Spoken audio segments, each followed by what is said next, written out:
कलका नगर के गांव के जंगल में पीलू देवी काली की भक्ति करती थी। वो हर दिन काली देवी को भोग और फूल अर्पित करती थी और आरती और अगरबत्ती से पूजा करती थी। पीलू नाव चलाकर घर का खर्चा निकालती थी। पीलू के बूढ़े माँ बाप उसके साथ रहते थे।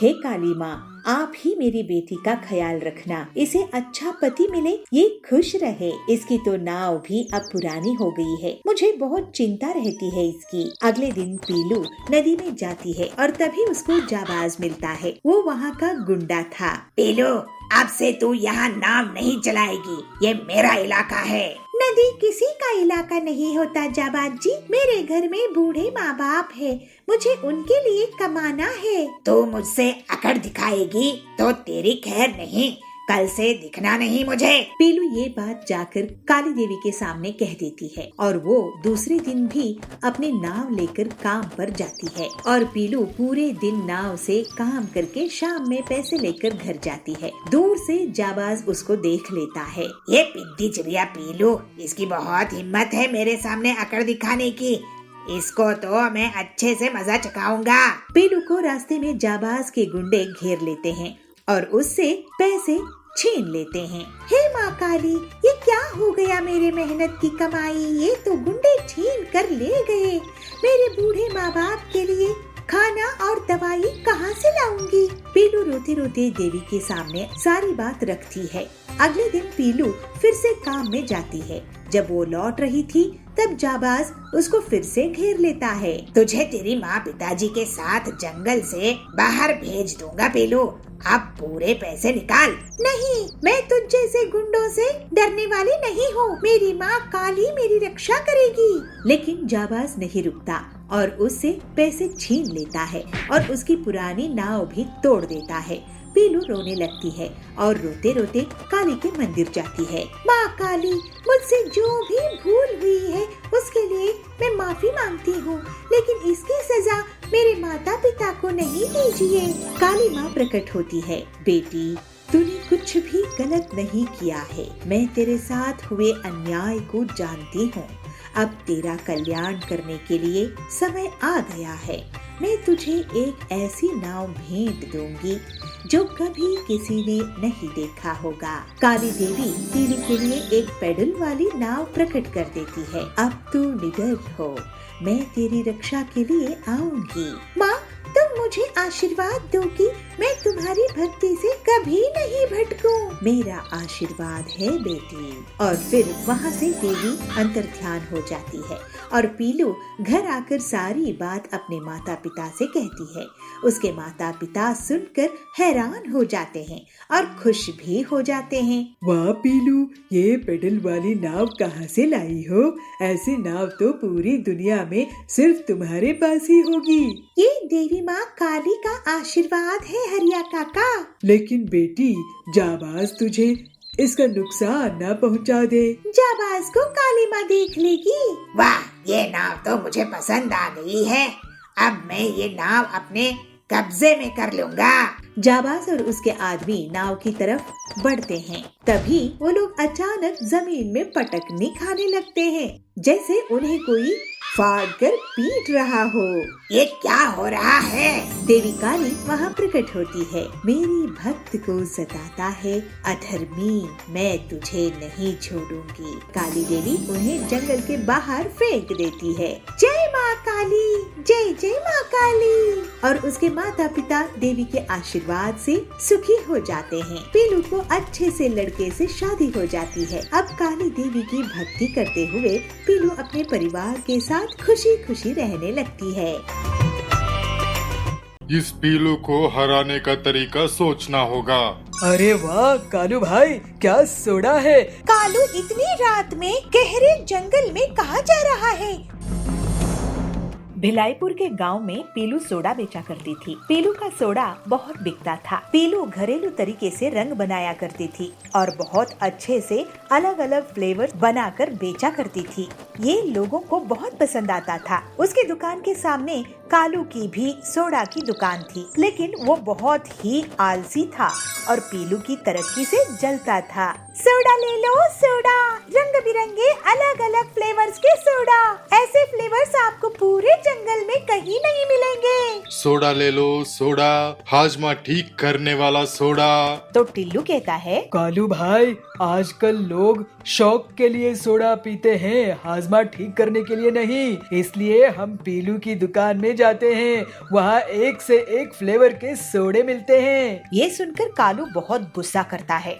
टिल्लू पीलू की दुकान जाकर पूरे परिवार के लिए सोडा ले लेता है। ये लो टिल्लू भैया, फैमिली पैक सोडा, 500 रुपए हुए। कालू सोच में पड़ जाता है। इस पीलू को हराने का तरीका सोचना होगा, नहीं तो मुझे ये गरीब कर देगी और मुझे जंगल छोड़कर जाना पड़ेगा। उस रात कालू जाबाज चील के पास जाता है और जंगल से एक पाउडर लेकर आता है, जिसको वो अपने सोडा में मिलाता है। अगले दिन कालू मिलावटी सोडा बेचने लगता है।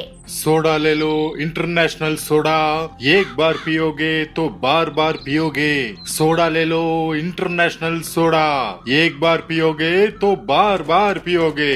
अरे कालू भैया, तुम कहाँ से इंटरनेशनल सोडा ले आए? वो मेरे जीजाजी ने भेजे है अमेरिका से।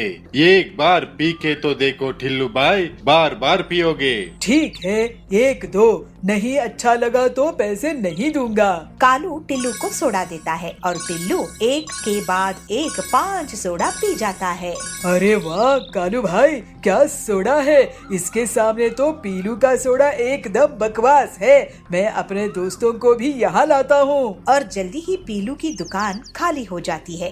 कोई भी ग्राहक उसके पास नहीं जाता है और सिर्फ कालू के पास ही सब सोडा पीते हैं। पीलू, तुम जंगल छोड़कर अफ्रीका चली जाओ, वही तुम्हारे लिए सही रहेगा। मैं तो बर्बाद ही हो गई हूँ। ये अचानक से कालू का कौन सा जीजा जी पैदा हो गया अमेरिका में। उस रात पीलू अपनी दुकान बंद करके जा रही थी। वो बहुत उदास थी और जंगल छोड़ने के बारे में सोच रही थी। तभी उसे कालू दूर जंगल में उड़ता हुआ दिखता है। अरे कालू इतनी रात में गहरे जंगल में कहाँ जा रहा है? इसका पीछा करती हूँ। और पीलू जाबाज के साथ उसके सौदे को होता हुआ देख लेती है। पीलू अपने मोबाइल में सब रिकॉर्ड कर लेती है और फिर कालू को वो पाउडर घर में सोडा में मिलाते हुए भी रिकॉर्ड कर लेती है। पीलू तुरंत ही हरिया इंस्पेक्टर के पास जाती है। इंस्पेक्टर साहब, ये देखिए, कालू सोडा में नशा मिला रहा है। हरिया वो वीडियो देखता है और बहुत गुस्सा करता है। मैं इसकी हड्डियां तोड़ दूंगा। फिर हरिया सभी चिड़ियों को लेकर कालू के घर जाता है। कालू, तुम मुझे नशा वाला सोडा बेच रहे थे, अब हम सब तुम्हारा नशा उतारेंगे। ऐसे टिल्लू कहता है। कालू की बहुत पिटाई होती है और फिर उसे जेल हो जाता है। इस तरह से पीलू अपनी ईमानदारी के कारण जंगल में अकेली सोडा बेचने वाली रह जाती है और अपना जीवन हंसी खुशी बिताने लगती है।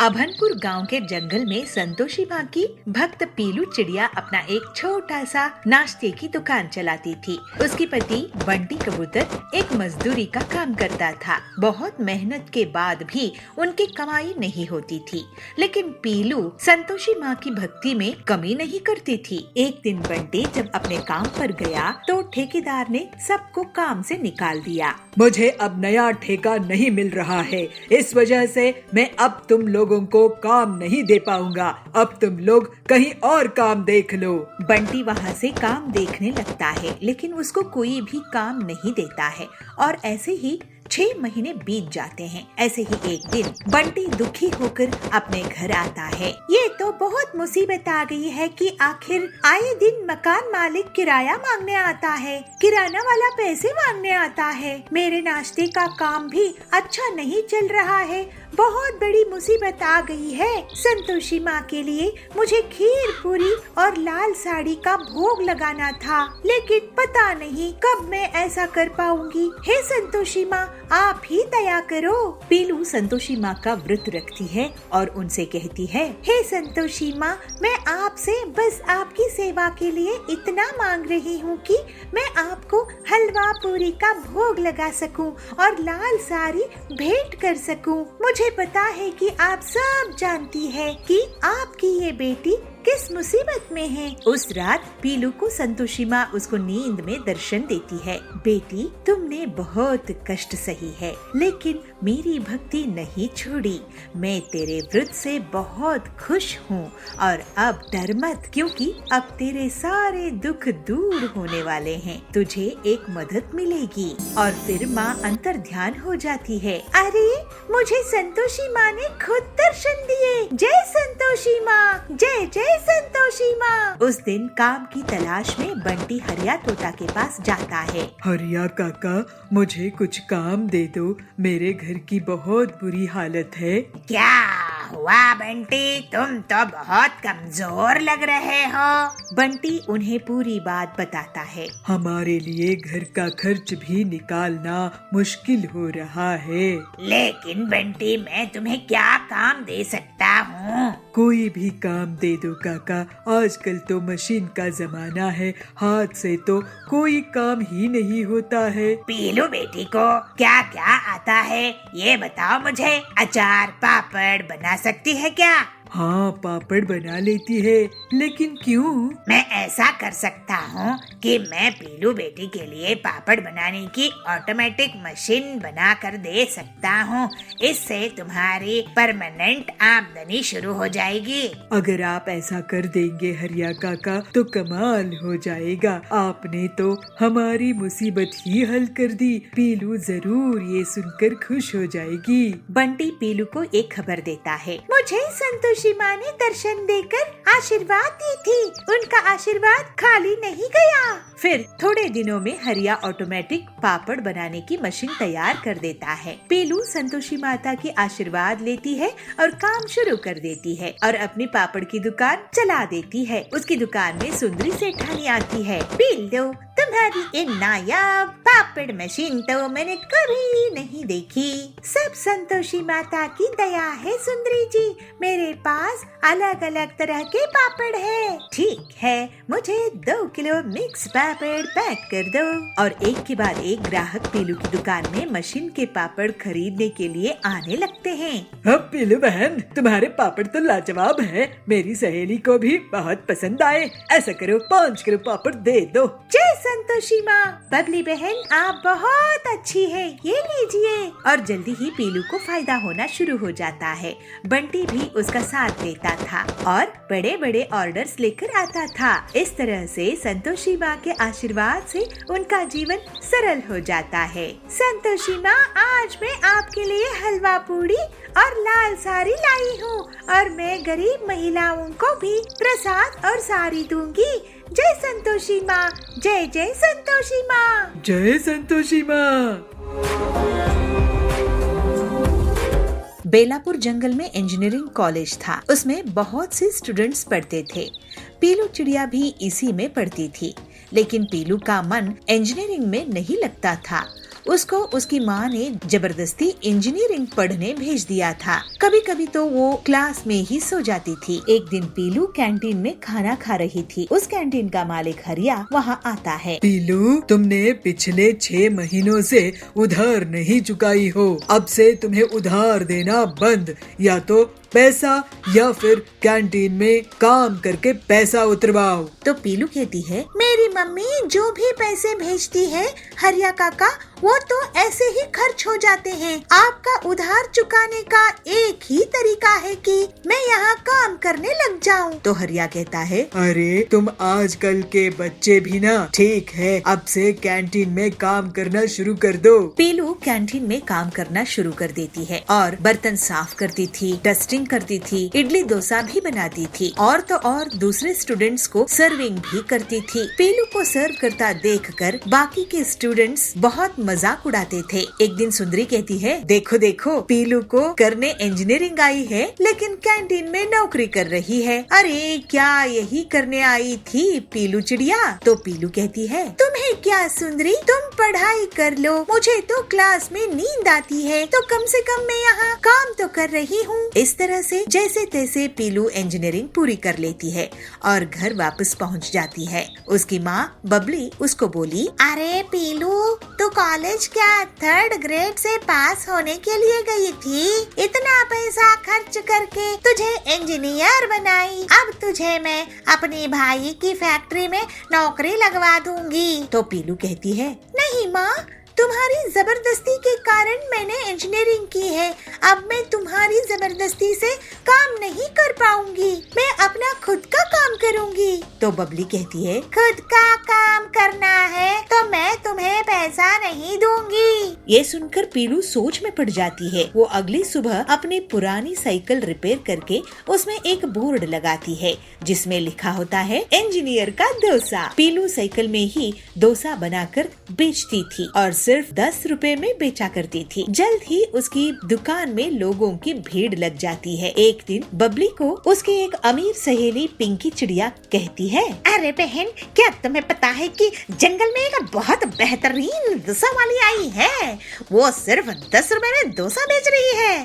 तो बबली कहती है, किसकी बात कर रही हो तुम? तो पिंकी चिड़िया कहती है, कोई है इंजीनियरिंग डोसा वाली। ये सुनकर बबली का सिर चकरा जाता है। ऐसे ही एक दिन पीलू के कॉलेज के स्टूडेंट्स और हरिया कैंटीन वाला उसकी दुकान में पहुंचते हैं और उसकी तारीफ करते हैं। पीलू, तुम तो वाकई में बहुत होनहार निकली, हम तो बस घिसी पिटी नौकरी कर रहे हैं और तुमने तो अपना कारोबार ही शुरू कर दिया है। मैं तुम्हारी हंसी उड़ाती थी, मुझे माफ कर दो। तो पीलू कहती है, अरे इसमें माफी की कोई बात नहीं है सुंदरी और हरिया अंकल, मेरे पास आपको देने के लिए पैसे नहीं रहते थे, लेकिन आपने मुझसे कभी बुरा व्यवहार नहीं किया, जिससे मैं आपसे सीखी हूँ और यहाँ पर सस्ता डोसा बेचने का ये एक बहुत बड़ा कारण है। अगर जबरदस्ती से कोई पढ़ाई करे तो वो किसी काम की नहीं होती है। ये सब बबली एक तरफ खड़ी सुन रही थी और उसे अपनी बेटी पर बहुत गर्व होता है। बेटी, मैं तुझे कितना गलत समझती थी,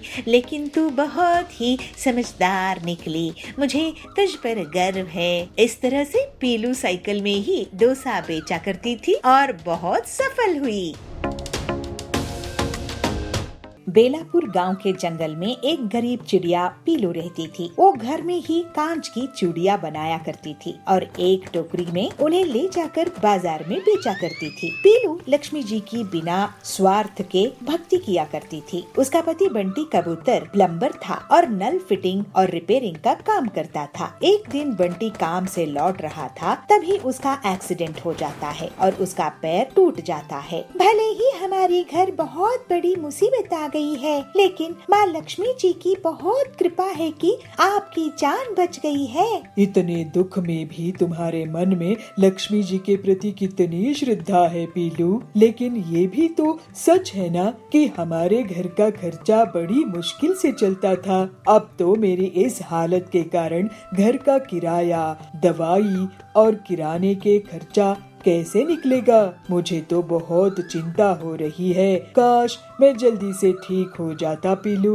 आप चिंता मत कीजिए, लक्ष्मी माँ के आशीर्वाद से सब संभल जाएगा। मैं और मेहनत से कांच की चूड़ियाँ बनाया करूँगी। अभी तो त्योहार का सीजन आने वाला है, हो सकता है कि हमारी अच्छी कमाई भी हो जाए। ऐसे कहकर पीलू बिना आराम किए चूड़ियाँ बनाती थी और बंटी का ख्याल भी रखती थी। इस वजह से वो भी थोड़ी कमजोर हो गई थी। घर का खर्च अब भी बड़ी मुश्किल से निकल रहा था। एक दिन वो अपनी कांच की चूड़ियाँ बेचने के लिए बाजार जाती है। चूड़ियाँ ले लो, चूड़ियाँ, रंग बिरंगी चूड़ियाँ, कांच की चूड़ियाँ ले लो, ऐसे ग्राहकों को बुलाती रहती है। तभी वहाँ पे बबली आती है। कितने की चूड़ियाँ दे रही हो पीलू? बबली सेठानी जी, सिर्फ 50 रुपए की 12 चूड़ियाँ है, ले लीजिए, आपके हाथों में बहुत अच्छी लगेंगी। अरे वाह, इतनी सस्ती और इतनी अच्छी चूड़ियाँ हैं ये। मुझे तो तुम 200 रुपए की लाल हरी चूड़ियाँ दे दो, इस त्योहार में बहुत अच्छी लगेंगी। लो, ऐसी चूड़ियाँ तो बड़ी बड़ी दुकानों में भी नहीं दिखती हैं। तुम कहाँ से लेकर आई हो? मैं इन्हें खुद घर में बनाती हूँ। इन्हें मैं लक्ष्मी जी की भक्ति के कारण ही बना सकती हूँ। हरी मैडम, क्योंकि उन्हें ऐसी चूड़ियाँ बहुत पसंद है। बहुत बढ़िया पीलू, मुझे भी 200 की दे दो। मिक्स मैच करके मैं भी तुम्हारे इन्हीं पर लक्ष्मी जी के भक्ति करते हुए ही ये चूड़ियाँ पहनूंगी। इस तरह से पीलू की चूड़ियाँ वहाँ की औरतों को बहुत पसंद आने लगती है और उसकी अब अच्छी कमाई होने लगती है। देखिए जी, आज कितनी अच्छी कमाई हुई है। माँ लक्ष्मी जी, बहुत धन्यवाद आपका। हाँ पीलू, बस कुछ ही दिनों की बात है, मैं भी ठीक हो जाऊंगा तो दोनों माँ लक्ष्मी जी के लिए भंडारा करेंगे, गरीबों को खाना खिलाएंगे। बहुत अच्छे विचार है जी। अब मैं माँ लक्ष्मी जी को उनकी पसंद की कमल की माला अर्पित करती हूँ और उन्हें शुद्ध घी के लड्डू भोग में लगाती हूँ। पीलू लक्ष्मी जी को कमल की माला और लड्डू अर्पित करती है, लेकिन वो नहीं जानती थी कि कालू कौवा पीलू की चूड़ियाँ बिकने से बहुत परेशान था। कालू कौवे की चूड़ियों की दुकान थी, लेकिन वो महंगी और खराब क्वालिटी की चूड़ियाँ बेचने लगा था। इसी वजह से उसकी दुकान में अब औरतें नहीं जाती थी। इस पीलू के कारण मेरी दुकान तो बहुत नुकसान हो रहा है, इसे यहाँ से भगाता हूँ। फिर वो पीलू के पास जाता है। ए पीलू, तू अब से यहाँ अपनी दुकान नहीं लगाएगी, यहाँ से भाग जा, नहीं तो मुझसे बुरा कोई नहीं होगा।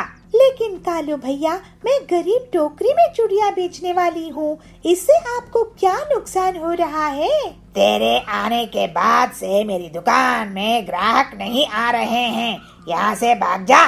तो वहाँ पे बबली पहुँचती है। आप पीलू को ऐसे नहीं भगा सकते कालू जी। हम आपकी दुकान से इसलिए चूड़ियाँ नहीं खरीदते हैं क्योंकि वो खराब क्वालिटी की महंगी है। आप पीलू को तंग मत करो और ये जोर जबरदस्ती बंद करो। कालू भीड़ इकट्ठा होता देखकर वहाँ से भाग जाता है। फिर वो घर जाकर सोचता है और रात में पीलू के घर की तरफ एक हथौड़ा लेकर जाता है। पीलू की पूरी कांच की चूड़ियों को मैं तोड़ कर रख दूंगा, बल्कि मैं तो उसके टूटे फूटे पत्तों को भी 1-2 हाथ मार दूंगा, जिससे वो और टूट फूट जाएं। कालू चुपचाप पीलू के घर में घुस जाता है और देखता है कि दोनों पति पत्नी सो रहे हैं। वो हथौड़े से चूड़ियों को तोड़ने लगता है। कांच के फूटने की आवाज सुनकर पीलू और बंटी जग जाते हैं। कालू, तुम मेरे घर में कैसे घुस गए? तुमने मेरी सारी चूड़ियाँ तोड़ दी। कालू, तुम्हें मैं पुलिस के हवाले कर दूंगा। अरे जा, तू मेरा क्या बिगाड़ेगा, मैं तुझे तोड़ दूंगा। वो उसे मारने के लिए आगे बढ़ता है और उसी समय पीलू माँ लक्ष्मी जी का ध्यान करती है। अचानक से कालू हवा में गोल गोल घूमने लगता है और उसका हथौड़ा उसी पर गिर जाता है। तभी वो देखता है कि कांच की चूड़ियाँ जो उसने तोड़ी थी सब की सब फिर से जुड़ जाती है। ये क्या हो रहा है? मुझे माफ कर दो पीलू। कालू को पुलिस पकड़कर ले जाती है और सबके जाने के बाद पीलू को माँ लक्ष्मी जी के दर्शन होते हैं। माँ लक्ष्मी, आपकी जय हो। आपकी बहुत दया है माँ मेरे ऊपर। बेटी, तू इतनी गरीबी देखी लेकिन मेहनत करना और मेरी भक्ति करना नहीं भूली। मैं तुझे आशीर्वाद देती हूँ। अब से तेरी हर तकलीफ दूर हो जाएगी। फिर माँ लक्ष्मी वहाँ से अंतर्ध्यान हो जाती है और कुछ ही दिनों में आसपास के गांवों में भी पीलू की कांच की चूड़ियाँ खरीदने के लिए लोग आने लगते हैं। मुनाफा बेहद बढ़ जाता है। पैसे आने से पीलू अपने पति का बहुत अच्छे से इलाज करा लेती है और ठीक होने के बाद वो भी उसी काम में लग जाता है। फिर दोनों पति पत्नी लक्ष्मी जी के लिए भंडारा करवाते हैं। इस तरह से अब उनकी गरीबी दूर हो जाती है और वो हंसी खुशी रहने लगते हैं। बाहुबलीपुर गांव के जंगल में सुंदरी कव्वी एक ठेले में चिकन बेचा करती थी। उसकी दुकान से उसे बहुत फायदा होता था क्योंकि उसके चिकन का ठेला बहुत अच्छे से चलता था और ग्राहकों की हमेशा से भीड़ लगी रहती थी। उसकी कमाई इतनी थी कि वो उन पैसों से छोटे घोंसले से एक बड़ा घर खरीद ली। उस दिन से उसको बहुत घमंड हो गया। एक दिन उसकी दुकान में एक ग्राहक आया। दीदी, एक प्लेट चिकन देना तो और हिसाब खाते में लिख लेना। मैं हमेशा की तरह तुम्हें महीने के आखिर में पैसे दे दूंगा। तो सुंदरी बोलती है, कैसा हिसाब? आज से उधार बंद। और हाँ, अब से चिकन 30 रुपए प्लेट नहीं मिलेंगी, बल्कि 50 रुपए प्लेट मिलेगा, समझे कि नहीं? तो हरिया कहता है, अरे सुंदरी दीदी, आप ऐसे कैसे बात कर रही हो? मैं तो आपका रेगुलर ग्राहक हूँ, आपको पैसे दे तो देता हूँ ईमानदारी से। तो सुंदरी बोलती है, तुम कैसे गरीब लोगों को सस्ते दामों में चिकन बेचकर मैं गलती करती थी। अब पहले पैसे रखो फिर चिकन खाना। इस तरह से सुंदरी बहुत घमंडी हो चुकी थी और वो गरीब ग्राहकों से पहले पैसे रखवाती थी, बाद में उन्हें चिकन देती थी। जब अमीर ग्राहक आते हैं तो उनसे बहुत अच्छे से बात करती थी। सुंदरी को पता था कि जंगल के पक्षियों के पास और कोई चिकन की दुकान नहीं है जहां वो चिकन खाने जा सके। इस बात का वो फायदा उठाती थी। फिर कुछ महीनों बाद उसकी दुकान के सामने पीलू चिड़िया अपना चिकन का ठेला खोलती है। उसकी दुकान चलती देखकर सुंदरी उससे झगड़ा करने के लिए जाती है। पीलू चिड़िया, तुम मेरे ठेले के सामने चिकन क्यों बेच रही हो? कहीं और जाकर बेचो, नहीं तो तुम्हारी खैर नहीं। तो पीलू कहती है, सुंदरी दीदी, इंटरनेशनल विमेंस डे आने वाला है, इसलिए मुझे लोन मिला नया काम शुरू करने के लिए। मैं बहुत गरीब चिड़िया हूँ, तुम्हारे सामने मेरी क्या औकात है? वैसे भी मेरे कारण तुम्हें ही ज्यादा फायदा होगा, क्योंकि मेरे चिकन ऑर्गेनिक है, तुम्हारी ज्यादा बड़ी पुरानी दुकान है, मैं नई हूँ और मुझे लोन भी चुकाना है। पीलू की बातें सुनकर सुंदरी वहाँ से चली जाती है। पीलू अपने ग्राहकों से बहुत अच्छे से बात करती थी, जबकि सुंदरी बहुत घमंड से। जल्द ही पीलू की दुकान में भीड़ लगनी शुरू हो जाती है, क्योंकि वो चिकन को सिर्फ 15 रुपए में बेचा करती थी। इंटरनेशनल विमेंस डे के लिए गांव में एक नोटिस जारी होता है कि जो चिड़िया अच्छा खाने की चीज बनाती होगी उसे इनाम मिलेगा। तो सुंदरी कहती है, ये पीलू तो बहुत ही टैलेंटेड है, इंटरनेशनल विमेंस डे कहीं ये जीत न जाए। मुझे इसकी दुकान बंद करवानी होगी, इसकी दुकान से ग्राहक भगाने होंगे। मैं अपना दाम कम नहीं करूंगी, लेकिन मैं अपने चिकन का साइज ऐसा बड़ा करूंगी कि लोग देखते रह जाएंगे। चिकन में केमिकल इंजेक्शन लगाकर उनका साइज बढ़ा दूंगी। फिर ऐसा सोचकर सुंदरी अपने घर में चिकन में इंजेक्शन लगाकर उन्हें बड़ा कर देती है और मन ही मन बहुत खुश होती है। और सुंदरी अपनी दुकान में ग्राहकों को बुलाना शुरू करती है, जंबो चिकन ले लो, जंबो चिकन, इतने बड़े चिकन कभी नहीं खाए होंगे, जंबो चिकन, जंबो चिकन। जंगल के पक्षी सुंदरी की आवाज सुनकर उसकी दुकान की तरफ भागने लगते हैं और चिकन का साइज देखकर चौंक जाते हैं और सिर्फ कुछ ही मिनट्स में सुंदरी की जंबो चिकन बिक जाते हैं। देखा पीलू चिड़िया, मुझसे पंगा लेने का नतीजा। अब इंटरनेशनल विमेंस डे मैं ही जीतूंगी। कुछ दिनों बाद इंटरनेशनल विमेंस डे आता है और 3 चिड़िया जजेस पीलू और सुंदरी के ठेले पर आते हैं। वो पहले सुंदरी के बनाए हुए जंबो चिकन का स्वाद चखते हैं, लेकिन तभी चिकन खाते ही वो लोग उल्टियाँ करने लगते हैं। अरे ये क्या, इन्हें तो उल्टियाँ हो रहे हैं। तो पीलू कहती है, सुंदरी, तुमने इन चिकन में क्या मिलाया है जिससे जजेस की तबीयत खराब हो गई? सुंदरी बोलती है, अरे वो। इसके पहले सुंदरी कुछ बोल पाती, सभी पक्षी उसको घेर लेते हैं। जज जाबाज बोलता है, सुंदरी, एक केमिकल से बड़े किए हुए चिकन है, तुम लोगों को बीमार करने का काम कर रही हो, तुम्हें फाइन लगेगा। पीलू चिड़िया, तुम इंटरनेशनल विमेंस डे की विजेता हो। पीलू को इनाम देकर वो तीनों वहाँ से चले जाते हैं। फिर सुंदरी, तुम हमसे इतना सारा पैसा लेती हो चिकन का, लेकिन चिकन के नाम पर ये जहर बेच रही हो। वो पीलू कम दाम में भी हमें स्वादिष्ट और सेहतमंद चिकन खिलाती है। ऐसे टिल्लू बोलता है तो बबलू कहता है, तुम्हारे चिकन का जंबो साइज देखकर हम लालच में आ गए और उन्हें खाकर जजेस की हालात ऐसी हो गई जैसे वो बीमार हो गए। अब तुम्हें इसका हर्जाना भुगतना होगा। ऐसे कहकर सभी पक्षी सुंदरी को पुलिस के हवाले कर देते हैं। पीलू पूरी ईमानदारी के साथ स्वादिष्ट चिकन बेचना जारी रखती है और जंगल वाले उसकी बहुत तारीफ करते हैं। अब जंगल में बस उसी की चिकन की दुकान थी। सुंदरी अपने लालच के कारण सजा भुगत रही थी। पीलू और बाकी लोग अब हंसी खुशी रहने लगे।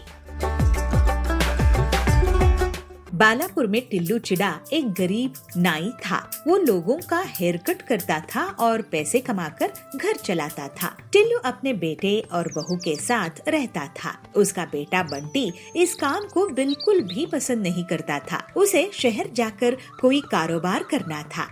एक दिन टिल्लू का एक्सीडेंट हो जाता है। वो बंटी को बुलाकर कहता है, बेटा बंटी, हम खानदानी हेयर कट कर रहे हैं।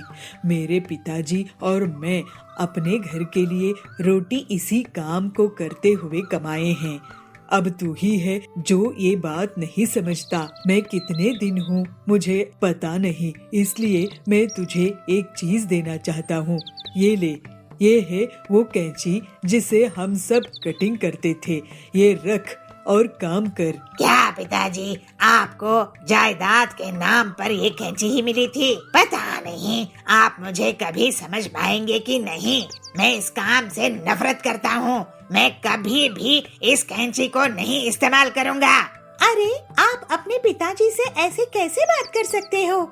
जब आपकी आमदनी नहीं थी तब इनकी मेहनत से ही घर का पूरा खर्चा चला है। आप इनसे माफी मांगिए। पिताजी, मुझे माफ कर दो। इसके बाद कुछ दिनों में ही टिल्लू परलोक सिधार जाता है। ये लीजिए पिताजी की कैंची, अब इससे काम शुरू कीजिए। नहीं नहीं, मैं किसी का हेयर कट नहीं करूँगा। तो फिर आप अपने पिताजी को दिया वचन नहीं निभाओगे और घर का खर्च कैसे चलेगा? आप क्या चाहते हैं कि हम सब भूखे ही मर जाएं? अरे तुम क्या बकवास कर रही हो? मैं काम करने से तो मना नहीं कर रहा हूँ ना। हाँ, तो फिर इस कैंची का इस्तेमाल करो और काम करो। बंटी जबरदस्ती लोगों की हेयर कटिंग शुरू कर देता है, लेकिन उसका मन नहीं लगता था। इस वजह से गड़बड़ हेयर कट करने लगता है। लोग उस पर गुस्सा करने लगते हैं। एक दिन परेशान होकर बंटी जंगल में जा रहा था। तभी उसको साधु दिखते हैं। वो बहुत भूखे होते हैं। बंटी उन्हें कुछ सेब खिला देता है। साधु जी, मेरा काम में मन नहीं लगता, क्या करूं? मेरे आशीर्वाद से तुम्हारा काम अपने आप हो जाएगा। इसके बाद बंटी अपनी हेयर कटिंग की दुकान में जाता है और लोगों की कटिंग करने के लिए जैसे ही अपने पिताजी की कैंची उठाता है, वो कैंची साधु के आशीर्वाद से अपने आप हेयर कटिंग करने लगती है और जल्दी ही वो बहुत फेमस हो जाता है। वाह जी, आप तो बहुत ही कमाल के काम करने लगे हो। मैंने तो सोचा भी नहीं था। तुम जानती हो पीलू, ये साधु महाराज के आशीर्वाद से हुई है। अब हम ना एक बड़ा घर खरीदेंगे। वाह जी।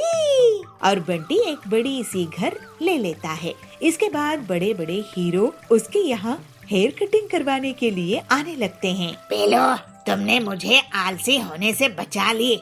अगर तुम नहीं होती तो मैं अपने पुरखों का हेयर कटिंग का काम नहीं करता। तुम्हारे कारण ही मैं इतनी तरक्की कर पाया हूँ। बड़ों का कहना मानना चाहिए जी, आपने भी वही किया। इस तरह से पीलू और बंटी खुशी खुशी रहने लगे।